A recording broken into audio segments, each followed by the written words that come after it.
Good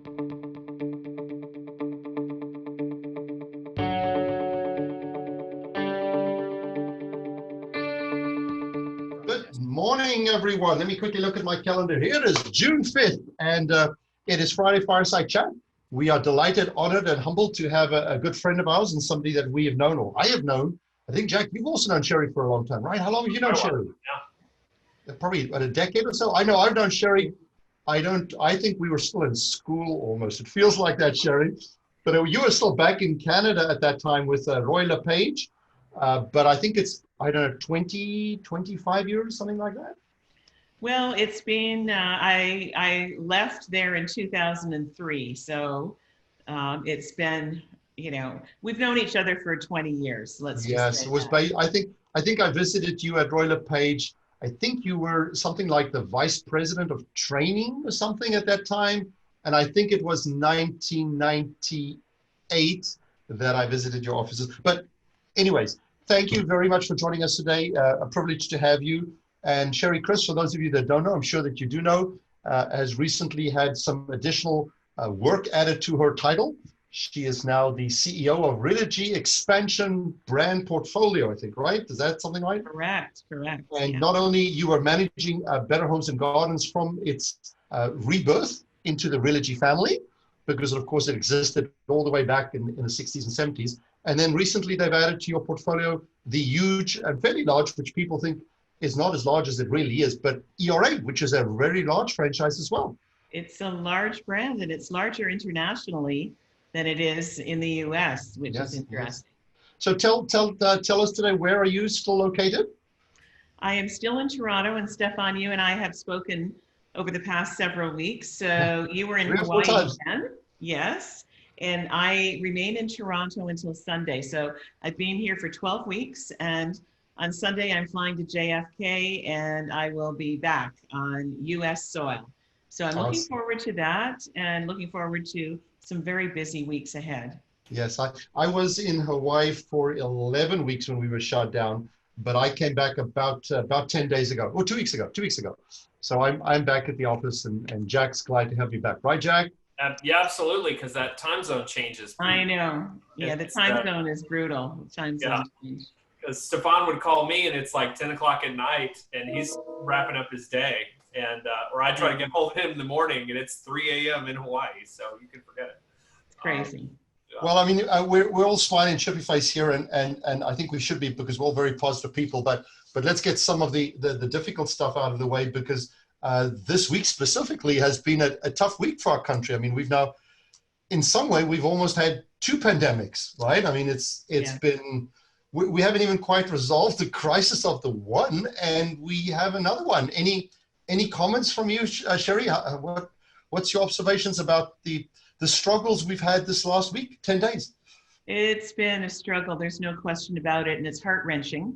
And, it's just difficult to watch and difficult to talk about. And I think that what we need to do now is listen. And we had an incredible session this week at Realogy on Wednesday. We have a town hall every Wednesday, a virtual town hall. And there's usually between 5,000 and 10,000 people on it, not agents, not brokers, just employees around the world. And so what we did this week is we had it hosted by our internal employee group that is African-American and Caribbean, and which is a fairly large group. And so 6 of our members spoke. And I'll tell you, it was so emotional. We have no idea what we don't know, and how difficult and challenging it is for Black people in America. And we were talking to one woman who is the head of IT for Realogy. Everyone, I knew them all, and they are well-respected colleagues. But what happens in their lives is just incredible. So we all walked away from that. And I know that we personally vowed to do a better job, to listen, to be inclusive, and to make sure that our country is a country that includes everyone. And that is it's so very important. So, when you add the events of the past 10 days onto what we've gone through, emotions were just bubbling over. Yeah. And, it's almost as though it was, God's will to put one thing on top of the other for us to truly test us and, and force us to look at ourselves internally and also, reach out to others. It was almost like a powder keg, which was waiting to explode. And this was the situation. I am, as most people who are on the call know me and can see me, I'm of course white, but why I really feel that I have a higher sensitivity towards or higher understanding is because I was born in Africa. And in some cases I have, in a friendly way joked and said, I'm the true African American because I was born in Africa.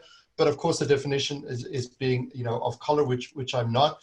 But I lived in 2 different countries, and I've been to about 9 in Africa. So born in Kenya, and I've been to Namibia and Botswana and Rhodesia, Malawi and Tanzania and Kenya and South Africa, of course. And I've had a lot of exposure to the complexities that they've had, not so much in this country as I've had it in another country. And I think you're right. We as privileged people, or maybe of the white race, don't quite understand the complexities of being in a minority group and really truly being treated differently. Yes. Differently. It just sounds unfathomable sometimes to even think that it's still happening in 2020. We would never have believed it. And, here we are in 2020 and it is happening. And so again, it's just, it's such an eye-opening experience for us to open our hearts and open our minds and listen to what we don't know and figure out both individually and collectively as an industry and as human beings how to embrace everyone and ensure that everyone has an equal opportunity. So it really personally hit me hard. I went and looked this week. One night I decided I wanted to go and look at the Civil War again. And I was looked at the TV special and the autobiography of Ulysses S. Grant. And you realize that the Civil War, which of course was largely fought as a result of this reason, did not happen this century, did not happen the previous century. It happened 2 centuries back, 1.5 centuries back. It was such a long time ago that we had the emancipation, right? I mean, that we're still struggling with these things 150 to 170 years after we allegedly, I say we, and I'm using the big we because it's many people, died for this, right? We died for, and I don't know. Anyways. I know. So are there any exciting initiatives that you've seen, whether it's in Realogy or in the industry that are taking positive steps to try and address this on a big basis, a big scale? I think that everyone, and I've talked to a lot of our brokers this week, and they have all reached out to their agents, their Black agents, and have talked to them about this and just kind of wrapped their arms around people and have said, I care. And so, that wrapping of the arms is virtual right now because a lot of our offices aren't open, but I think that every brand out there, whether it's a Realogy brand or, one of our competitors out there, have taken an action one way or the other. So that's a positive thing. I sent a lengthy communication out to both of my networks, both Better Homes and Gardens and ERA, and received an outpouring of feedback, personal feedback from agents and brokers about that. I think people just want to know that you've noticed and that you care. And so as an industry, we are doing that within our brands and within our offices, which is good. But there's so much more that we can do. And I think that, once we, kind of settle in a bit, we need to look at how we can be better in inclusion and, diversity and also caring. Well, I don't want to use this platform to announce anything, and we're not going to do that because I'm not even going to share. But I do want to tell you that it has troubled Jack and me so much that I couldn't sleep a night or two ago. And was I was rolling back and forth in my bed, and I said to myself, I must come up with a national initiative that needs to be possible for everybody in our industry to get behind it. I think you're right, and I know you're right, that every brand or every big company or even the small companies are all doing things on their local level, and that is so important. But I don't think anybody, or I don't think so, or very few people are doing something on a national level. And I don't want it to be my initiative. It's not going to be, you know, a T3 initiative, but I want to come up, and I already have a document on my table, which I've now been writing on, which I've mapped out 4 or 5 pages. I want to get to 20 or 30 pages and map the whole initiative out for the entire country to address this in a meaningful way and for everybody to get behind it. So that I don't want to say we can solve it once and for all, because nothing will probably solve it once and for all, but that we can really push it forward, really push it forward. And I'm gonna come back to you in a couple of months' time, and I'm going to share with you the idea of creating a nonprofit to try and address this on a meaningful way. But anyways, more about that more. Sorry. I'll look forward to that, Stefan, absolutely, because you know, the whole nonprofit world is one that is near to my heart personally, and so I will look forward to talking to you about that. Jack, what are your thoughts? Well, I mean, I've had a big reaction to this past couple of weeks, but it's been something that Stefan and I have been talking about for years, because of our work in trying to classify and understand the industry and look at who's leading the biggest companies. And it's not a secret to say we do not have ethnic representation at the executive level in this industry, and not enough women represented in this industry, I think, and no one's surprised by that. So we publish this, you know, this compilation of our research every year, and it's because we want to understand what's happening right now.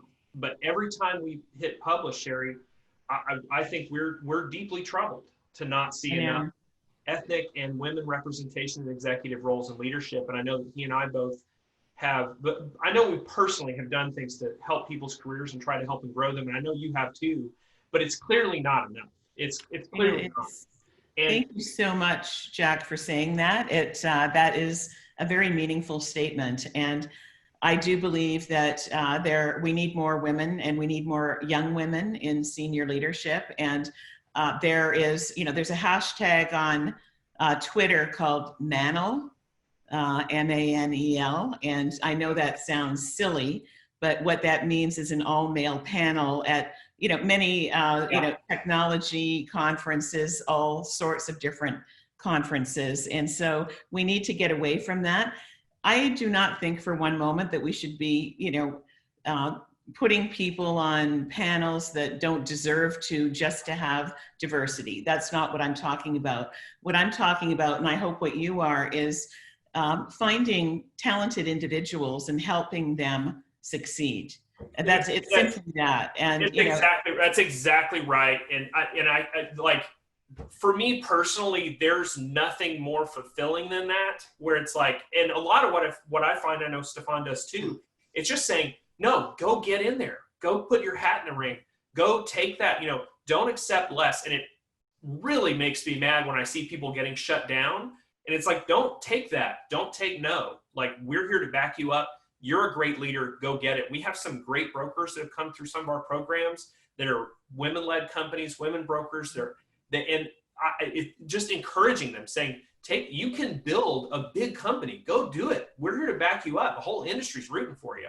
So I think that's what is needed, because it's about the real results, not fake results. It's about really creating, getting women, getting minorities involved in leadership in this industry in a substantial way, not in a tokenized way. And that, I think that's the challenge. I mean, Sherry Chris is not normal, right? Sherry Chris is unique, or Sherry Chris is special. And there are a few others like Sherry Chris too, but they're not enough Sherry Chris's, right? We need like a zillion of them. Of course, that's just a big number. But I mean, whether it's Dottie Herman or Jill over at Windermere. But if you look at Realogy, there's less women in the top 5 or 10 jobs. If you look at Keller Williams, there's less women in the top 5 or 10 jobs. If you look at Berkshire Hathaway, there's I don't think there are any, but I mean, there's less in the top 10 jobs. So if you look at Remax, there's less. So everywhere, if you go to these companies, there's one or two dotted, but they're not enough. And every year when we, I want to, I'm sorry to interrupt you. No, I try not to do this on Zoom because, it's rude, and I apologize. But I want to, while the thought is in my head, say something, and that is at Realogy, we have our CFO is a woman, our Chief Human Resource Officer is a woman, our Chief Legal Counsel is a woman, and we have a number of women in senior leadership at Coldwell Banker, our company-owned Coldwell Banker. And so some of these women, they are, smarter than me. I do my job, well, because I've been doing it for a long time. These are very, very talented women, but they're behind the scenes. They're not out there talking to the industry. And so I didn't want to correct you, but I just wanted to add on to what you're saying. Sure, absolutely. Add on. I don't think it is a correction because the SP200 is not our opinion of whether women succeed or not. It's a mirror to the industry, right? We showed up to the industry. And for the last 3 or 4 or 5 years, we have not been able to identify more than about 40 women in the very highest levels. And that doesn't mean there aren't women in top positions. There are, as there are African-American or Asian or Hispanic or any of the other minority groups. All we're saying is that there's too few of them for us to be able to significantly reflect them. They are there. As I said, there's, I think, 40 women in the top 200, and we have spent, I kid you not if I said maybe 50 hours where we've appointed 2 or 3 staff, including females, and said, go on a hunt, go find me a person of minority, go find me a person of color, go find me a woman that we can actually evaluate and put on the lists, and they're hard to find. They are there, but they're few. They're out there and they're few. You're just inspiring me by what you're saying. When I think about my career, and it's been, an unusual one, but a very, very rewarding career in the real estate industry. What and I'll publicly state this, what I'd like to do now in the latter part of my career is spend enough time helping other women move up the ladder and achieve their goals. So here I am publicly stating this, but it is something that, when all is said and done for me, which I'm not leaving this industry anytime soon, believe me, but I'd like to look back and know that not just did I make a difference with brokers and agents and the industry, but also helping people be the best that they can be. So there you go. Your statement sounds like one which I gave to Jack one day when Jack said to me, so when am I retiring? And I said to Jack, I retired 22 years ago. I just haven't been able to get up from my desk yet. So it's the same. I don't think, Sherry, you and I, and of course Jack, but Jack's still so young, he doesn't know what retirement means. But people like you and I that have been around for, dare we say, 40 years in the industry, we can't retire. It's not in our DNA. We'll repurpose our focus and our passion and our commitment, but you and I won't retire. We'll be around here in 20 years with a cane walking up and down and still doing things for the industry. How's that? Totally. You know what I said to myself, and I'll say it to you, and I know, you believe this too, is that as long as I'm relevant, I'm in. And, the moment I wake up and say, I can't make a difference anymore, then I know that it's time to go. So, I'm going to shake your hand so that we're in this together for a long time. A long time to come, because I know how energized you are every day, and I'm the same. There's no question about it. And we could have all picked many industries, and I mean my undergrad degree and my master's degree is nothing to do with real estate. So I did not come here because of my qualification. I didn't lose a job to come here. I put my hand up and walked into the industry by choice. And I could never, ever see myself leaving it. It's not possible. No. I think I've been stapled to the ground, and Jack did that. Yeah, I don't want you to retire anytime soon, Stefan. Yeah. We have a lot of work for you to do. Yes, I'm sure you do. I'm sure you do. Sherry, so some of our previous speakers or participants in the fireside chat, Jack had asked and I had asked, and some of the questions were sort of, post-COVID. Now I think you're going to be the first one, which we're going to ask a post-COVID and maybe a post-riot or post-protest woven all together. What do you think, has the last week or two, together with COVID, made the summer, the June, July, August, September, has it made it harder or complex, or are you still as optimistic as I am?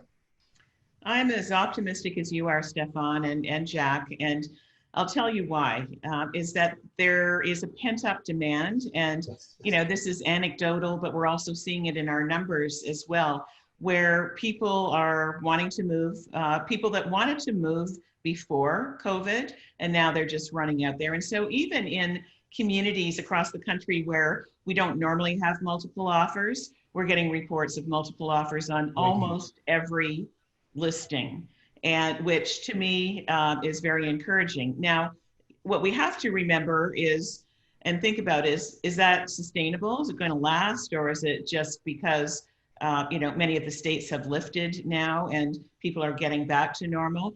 I think that we are, going to have a very busy summer, and we're going to have a busy summer with agents convincing people to list their homes now, and that people will want to move. And, many of us talk about the fact that we want to move now because, we've been stuck in our homes for 12 weeks and we don't like them anymore. I mean, I have days like that too, where I look around, I'm like, really? So it's, people are doing just that. And here's the other thing is that the configuration of our homes, it's almost like our current homes are configured in a passé way. We don't have home offices because we didn't need them, and et cetera, et cetera. We had open spaces where maybe we don't want open spaces anymore. We want spaces so our family members can have their own privacy. So I think there's going to be some movement around that as well. In fact, personally, I just in my den, which was set up to look pretty but not be functional, I'm now building a real desk in there, built in, because I know that I am going to be working from home more often than I did before. So I'm very optimistic about our industry, and I have a lot of thoughts around that, but very optimistic. Jack often says, Stefan, why are you always ahead of the curve here? Because the house which we built, the second home we built for ourselves in the last 2 years, I deliberately and specifically built the house around the study. The study is the most important room, and I have kitted the study out with built-in desks and desktops and screens and computers and Wi-Fi and hyphen network nodes and printers, with the whole purpose that I thought that if I ever do take a weekend off and go to my vacation home, I know that Jack's going to text me. I know Jack's going to email me. And I know Jack's going to send me stuff, and I better be with it, right? So I have a home office in California. I have a home office in Hawaii, and then I have an office here in California. And I think the study is one of the coolest rooms you can have in the house. I love it. Love it, because you have the warmth of your family around, and you have a private office space. So it's kind of like the best of both worlds. And sorry about this. There's like a fire trucks driving by, so it'll stop in a moment. It is the best of both worlds because you can be with your family, do things that are personal and work at the same time. So that shift has taken place, and I really feel it myself, where right now we have not opened up our Realogy headquarters. There are a handful of people that go in, most of them are tech people, and I will go in over the next couple of weeks and do some things, but we're all functioning pretty darn well at home, aren't we? I mean, we've never worked harder. Maybe that's not the fire brigade. Maybe it's the Canadian police and government coming to tell you that you can't go to America. You should stay in Canada. No, I have, I have my green card, Yes, so I'm okay. I checked it out.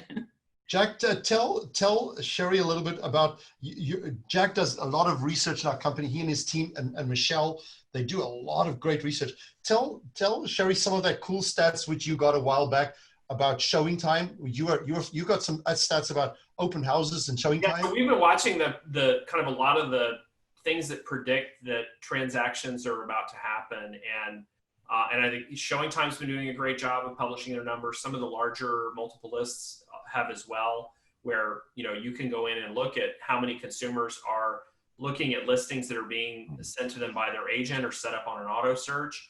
And all of those numbers they're I'm surprised by them, that we are seeing a level of consumer interest that is at or above in some markets where it was the same time last year. So I think everything you just said about what you're seeing in your networks it's all, we're seeing the same thing, and so it's pretty impressive. And there's, like I said, there's some states where it's above 5 to 10% above last year. Absolutely. I was talking to a broker yesterday in the BH&G network who said to me, I just had my best day ever in the industry, which was yesterday, in number of open transactions. And another broker that I spoke to earlier in the week said April was down 40%.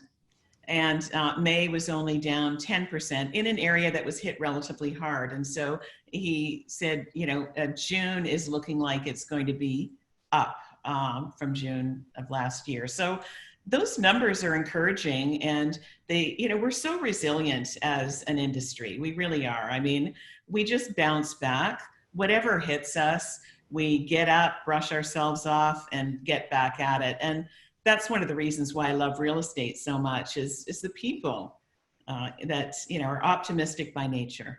I think Sherry, you hit the nail on the head. It's in our DNA, right? It's those of us which were in a corporate life or in a 9-to-5 kind of a job or in a salary position that actually sometimes, maybe we got retrenched, maybe we had to leave, maybe a spouse moved, but in many cases we by choice left those industries to come to real estate because we actually associate and feel more comfortable with that entrepreneurial, optimistic, driving, passionate, committed energy, which people like you have. And I'd like to think I have it too. But I mean, that we do, right? Absolutely. We feed off of it, and we feed off of each other in many ways, which is great. It's a wonderful industry to be in. So in Realogy, they gave you a bigger title, but they gave you twice as much work to do.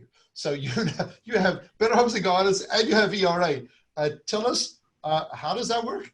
I remember, you might remember, I'm sure you do remember back in the 80s when everybody said, well, there'll never be one parent company that could own two brands. And of course, then HFS, later Sendent, and Realogy came across, and they own two brands. And everybody said, oh, that's never going to work. Of course, it did work.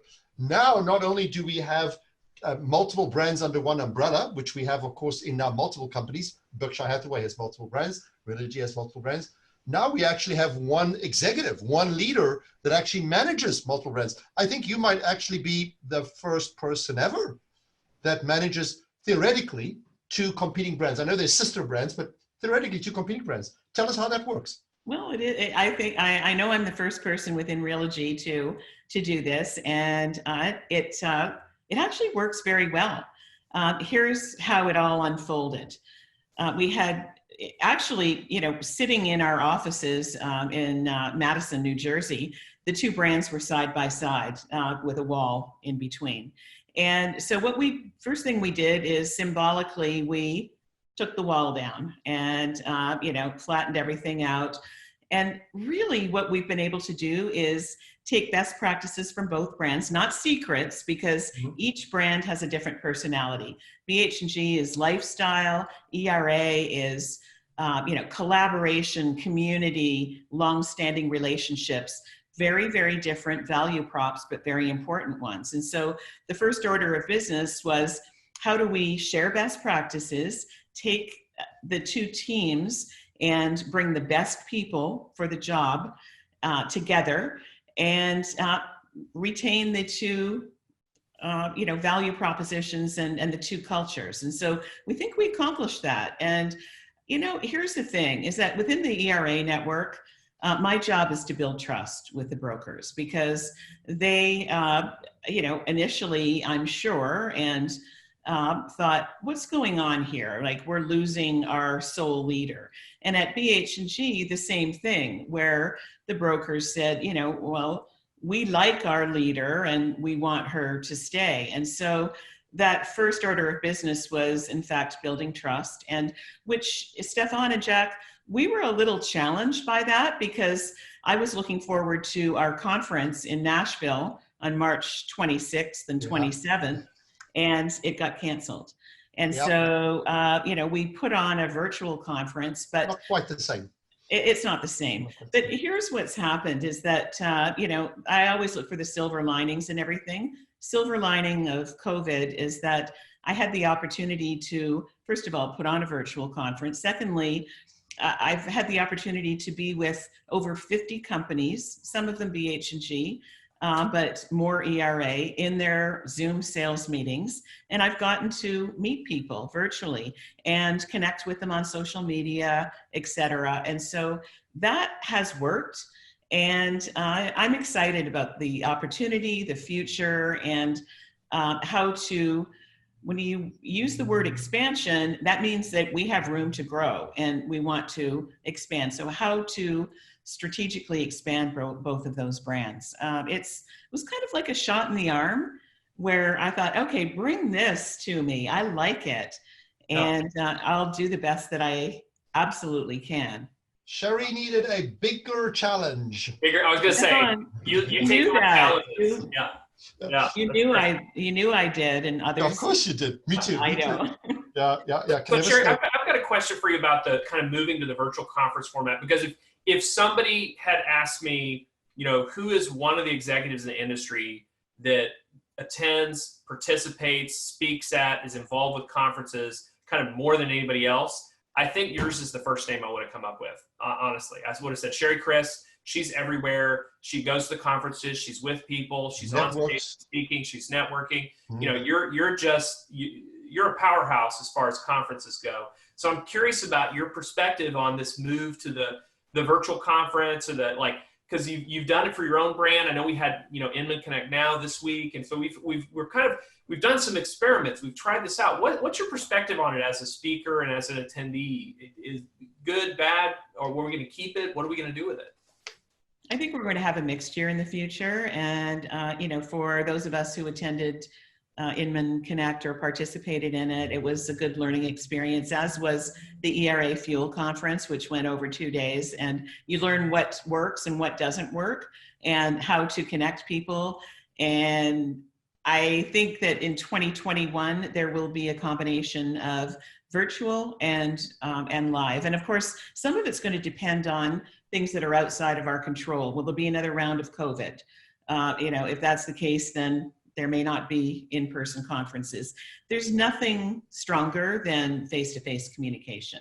I mean, I love it. It's a way to grow your personal brand and your brand, and it's a way for you guys to not just entertain the industry, but really show thought leadership, and it's what you do very, very well. So could your conference be great virtually? Absolutely, because I know that you will execute flawlessly. It's what you guys do each and every time. And Stefan, I've complimented you on that in the past.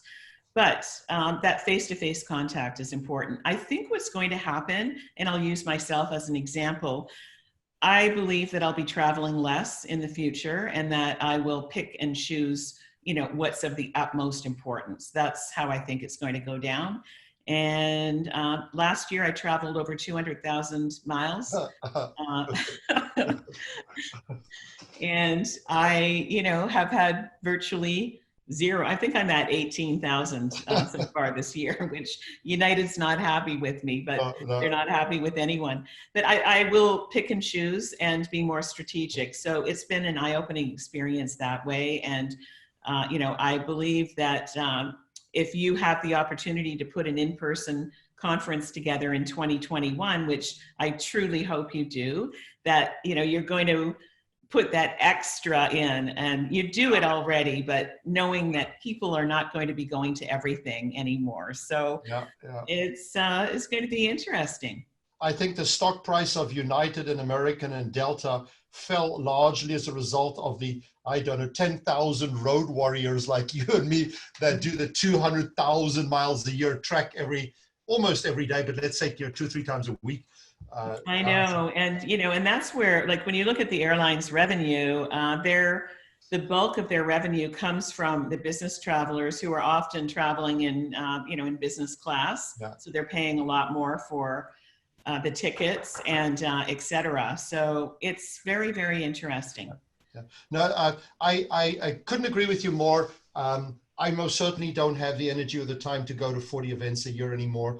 No, but I most certainly do not want to go to the other extreme and go to 0.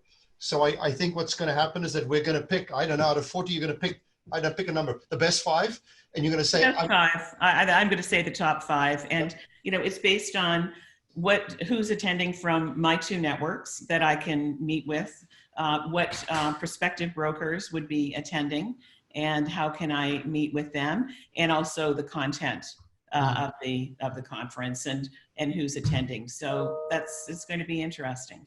Yep.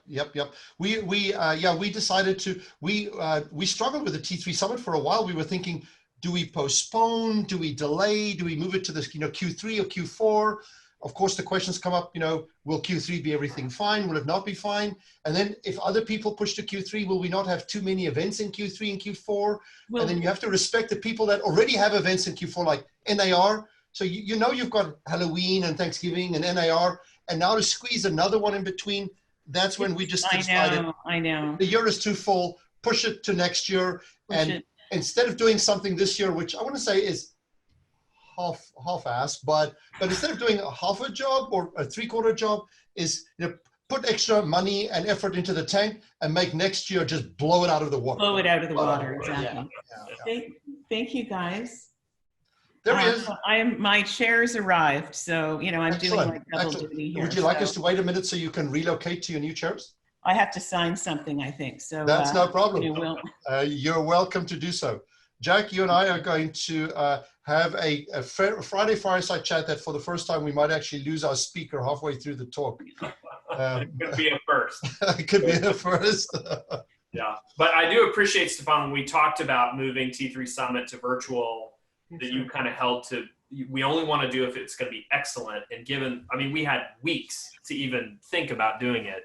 And I think that was, for us, ended up being the right call, is to say, let's not try to pull something together given the 3 weeks we have to plan it. Exactly. And it's just better to do it that way. I'm back now, so I've done my, this is like a first, but that the chairs were going to be delivered in the 145-minute period that, yes, exactly. that we were talking. So these guys are great, and they're very quietly putting them in place. And they've got their masks on. And they have their masks on, which is awesome. So, we're having 3 events this fall, one BH&G broker event, an ERA broker event, and also a top agent event, and they're all virtual. And so really what we're looking at now is, and this is, I think that there's going to be a, there you go. Okay, I'm sorry. I've got to get something here. Yeah, you have something. I know she has something. I'm sure she does. Well, I heard about it. I saw the guy in the back of the room with his masks on. Oh, there you go. That's it. Yeah. And I know what color that is. That is Sherry Crisp Pink. Exactly. That is Sherry Crisp Pink.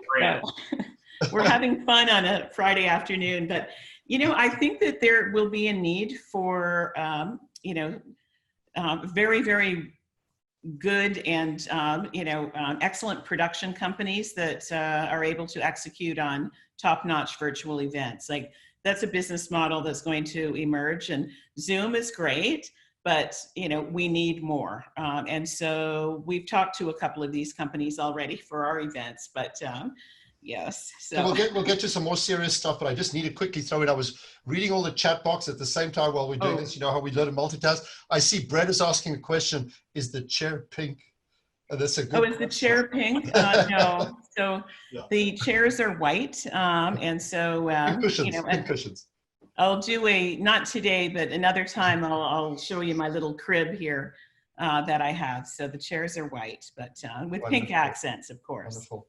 So, yes. So as we focus on Q3 and Q4, do you think that we are going to end up the year somewhat closer to where we ended the year last year? So I mean, do you think normalcy or something like, of course, the new normal, but could we get to normalcy by Q3 and Q4, that the real estate industry is running almost back on all cylinders again? I think so. I mean, that's my so too. personal viewpoint. I can't speak on behalf of, of Realogy, obviously, but I do believe, just based on anecdotal evidence right at the moment and the numbers starting to increase, that we could get back. I made a personal goal to myself when all of this hit, and I said to Jen and Rich, my COO and CMO, I said, guys, let's do whatever it takes this year. Like every day when we get up, let's work towards beating our original numbers, because, we all work off of budgets, obviously, and that's partially how we're compensated as well. So let's try and beat our original numbers. And that's really what we're doing. And so if we do that, that means our brokers and agents are more productive as well. And so we're working hard from a training and communication and servicing perspective and growth perspective too, to be able to do that. So, that's kind of, now it's not a secret goal anymore because I've shared it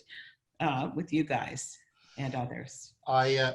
Jack pulls a lot of the numbers in T360 together for us and is responsible for significant chunks of the business. And I was asking him a question the other day about two of the divisions he's running, and he said to me, Stefan, 2020 has been an interesting year.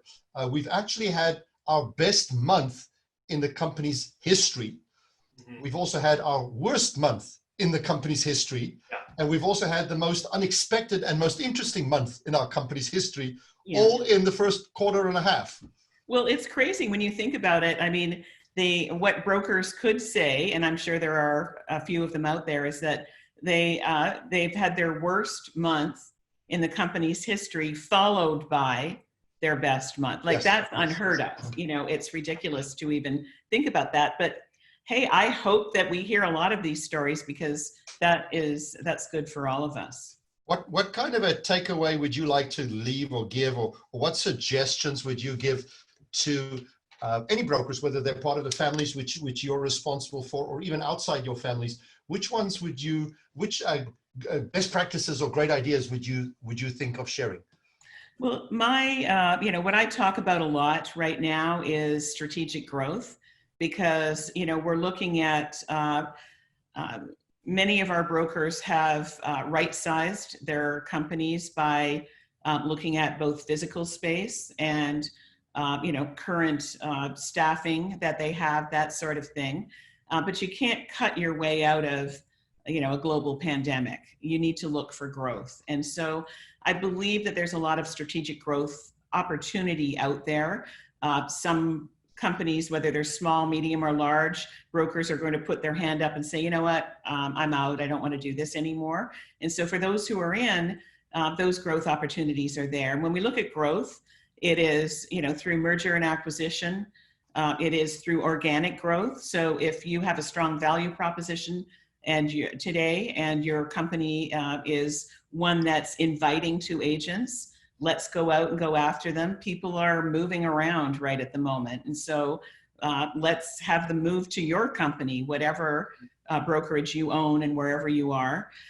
Those are things that I think are very important. And the other thing that I like to talk about is technology adoption, because, in the beginning of COVID, Stefan and Jack, people were talking about, oh, we're going to become completely virtual, and a new technology is going to emerge immediately following this. And I don't believe that that's going to happen. But what I do believe is that the consumer is going to continue to want a more sophisticated transaction as it relates to technology. And so agents, that low adoption on even CRM products needs to increase. We need to be exceeding customers' expectations by way of technology. And so whatever it is, it doesn't matter what your product is that you're using, just use it and make sure that your agents use it.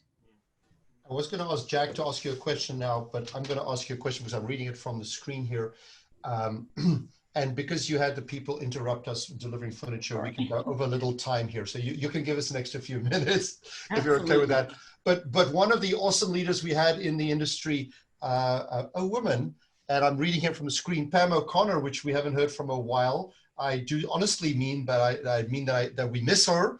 She is the lucky one that got to retire, I think somewhat, maybe not completely. But Pam O'Connor, which I know you know very, very well, Yes. better than I do probably, but Pam was a wonderful leader, which we had in. She says, please ask Sherry what she thinks about the fate of inner cities, especially based on recent events. So any thoughts on inner cities? Well, that is going back to what we talked about at the beginning of our conversation. And so she's talking about the events of the past 10 days or so. And, it could be, and I hope not, because I've always been an advocate of, taking inner city areas and having them grow into the next, trendy real estate community where people are flocking to. I don't think that that's going to stop. And so, we need to continue to invest in our inner cities, both from a city perspective and, from a business perspective as well, because that growth needs to continue. Now, what Pam may be asking is, she may be asking, are consumers going to flock to the suburbs now? That could be part of what she's asking. And yes, there will be some of that. I mean, right now, the real estate market in Manhattan is not, very strong. However, the Hamptons is, and, LBI, Long Beach Island is, the Jersey Shore, because people are moving out and, wanting to have space because of COVID. I don't think that the large cities are going to suffer in the long term, that once businesses come back, the restaurant industry, the hospitality industry comes back, that people that love living in their cities will come back and start living again. So, but you know what? I think it's going to take a while. I think it's going to take time. And I'm fearful that some of our best loved businesses, and I can say here in Toronto and in New York as well, the restaurants that we love to go to are not going to be there anymore. And that is, a sad outcome of COVID, unfortunately. So thank you, Pam, for asking that question. Absolutely. And good to see your name pop up on the screen. What a delight. What a delight. Yes. Jack, any of your thoughts on inner cities? And because you're a Texas guy, what happens in Austin and Dallas and Houston?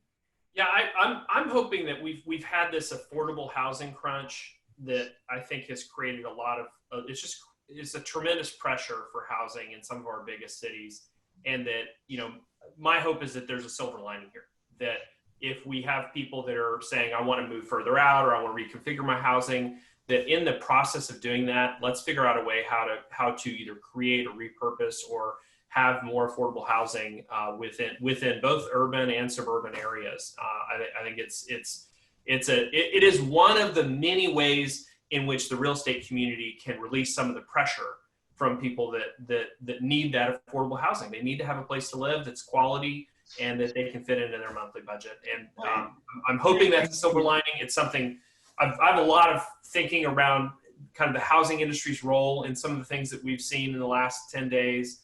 I think there's a lot more we can do, and I think that's one of them that could be meaningful for. It is, Jack. And here's another thought.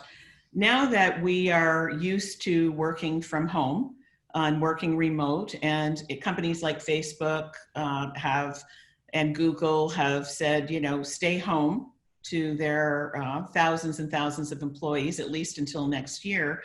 People can move to states like Texas, as an example, where you live, Jack, where, it's a tax-friendly state, Florida, which is a tax-friendly state, Nevada. So those three states may see a surge. Plus, those three states are also, more first-time homebuyer friendly. Mm-hmm. And so that could be part of the migration that takes place. I wouldn't be surprised to see a lot of that, and that is going to be an interesting shift for some of the large cities. Why don't the two of you start thinking of a cool wrap-up message on your side? while I quickly jump in first and answer Steve's question. I see we got another question from Steve here.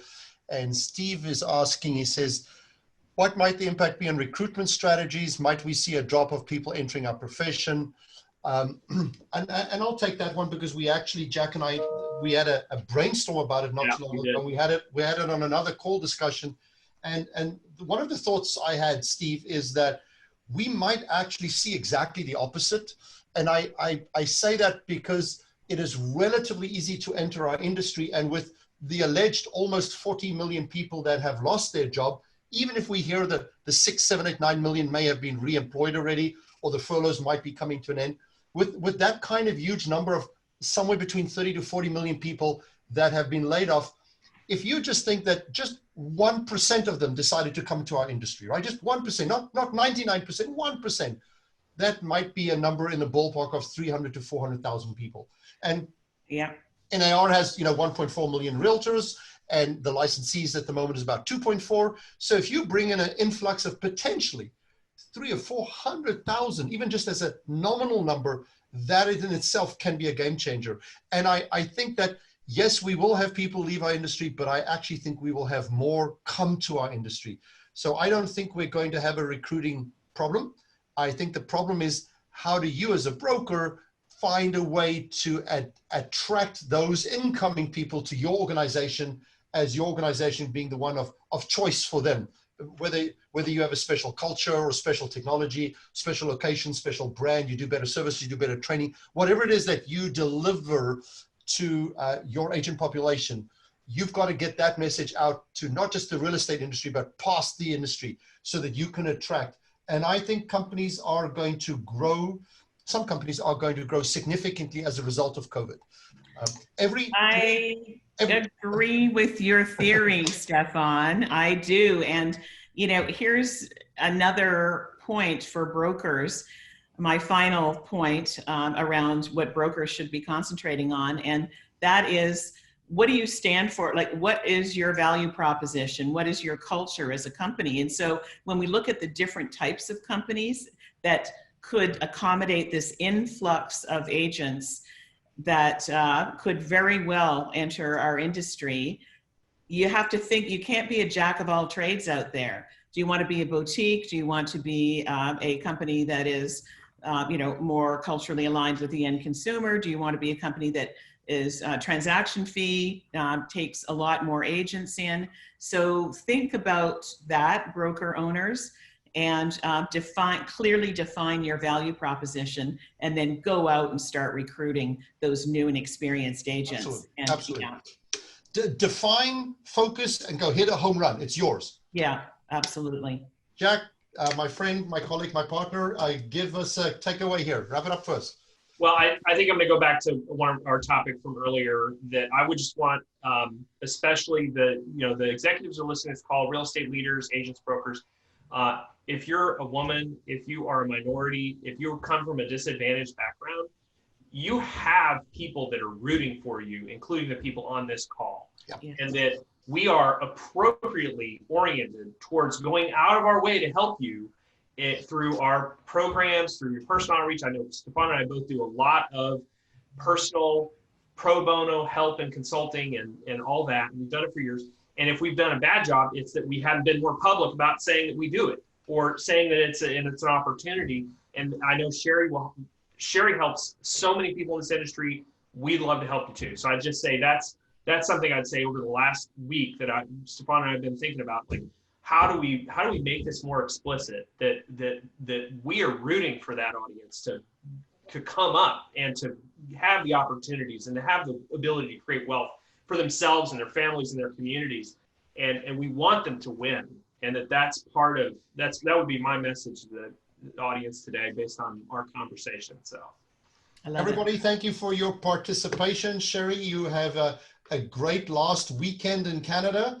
Have a safe journey back to the good old USA, and we look forward to seeing you in the not too distant future. Good luck. Thank you. Thanks everyone. Stefan, thank you, everyone. Thank you. All right. Bye-bye.